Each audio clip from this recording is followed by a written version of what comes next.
So I've lived in Singapore almost 70 years now.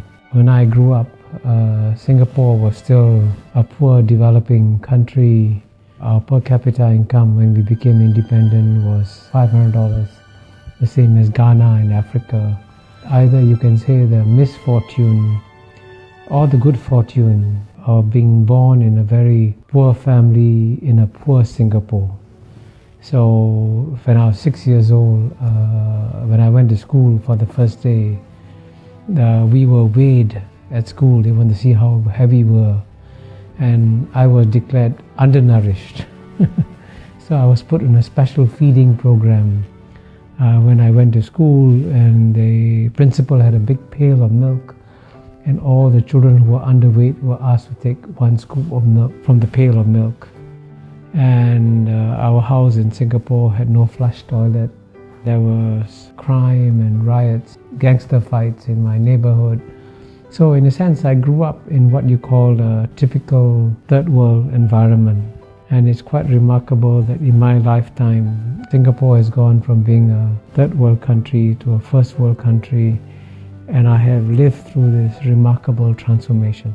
I was Dean of the Lee Kuan Yew School of Public Policy for 13 years, from 2004 to 2017. And I would give every student who came to the Lee Kuan Yew School the same lecture. I said, I'm going to share with you the secret of Singapore's success free of charge. And I would tell the students that if you implement this secret formula, your country will succeed. And I capture the secret formula with the acronym in English, MPH. The M stands for meritocracy. Meritocracy means that you select the best people to run the country. And what brings many countries down, especially in the third world, is that when it comes to selecting the finance minister or the economics minister, they will give their jobs to their brothers, their cousins, their uncles, their relatives, and not to the best people. And Singapore did the exact opposite. In Singapore, the jobs were given to the best people. And in the case of the Prime Minister, Mr. Lee Kuan Yew, Mr. Lee Hsien Loong, when he went to study in Cambridge University, he was the top student in the class, if not in the university. In fact, his professors were so impressed, they said, you should become a mathematician because you'll become a world-class mathematician. Then he went to study in another great university, the Harvard Kennedy School.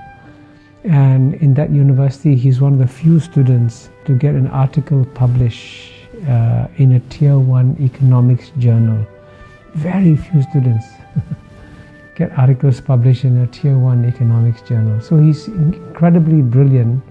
And so if the best man of the job is Mr. Lee Kuan Yew's son, then he should be selected.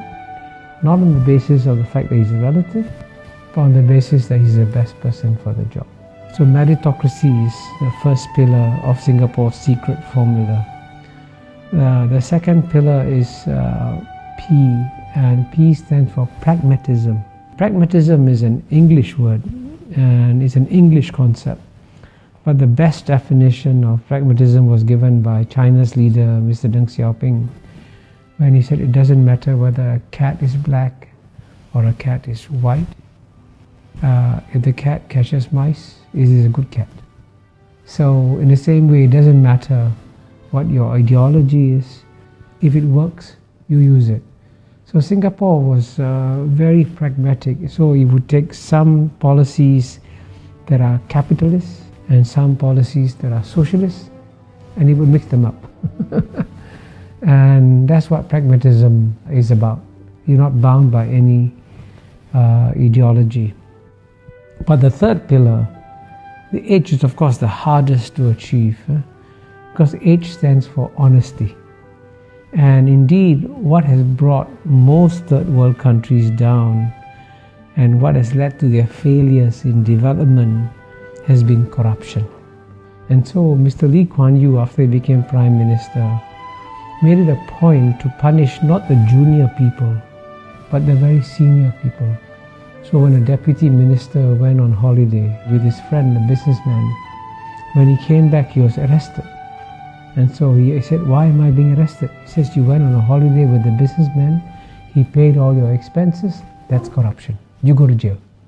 So when a deputy minister is sent to jail, then everybody says, oops, I got to be careful, I can also go to jail. So that honesty factor is one critical reason why Singapore has been exceptionally successful. So it's a combination of meritocracy, pragmatism and honesty. Then that's the formula for Singapore's success.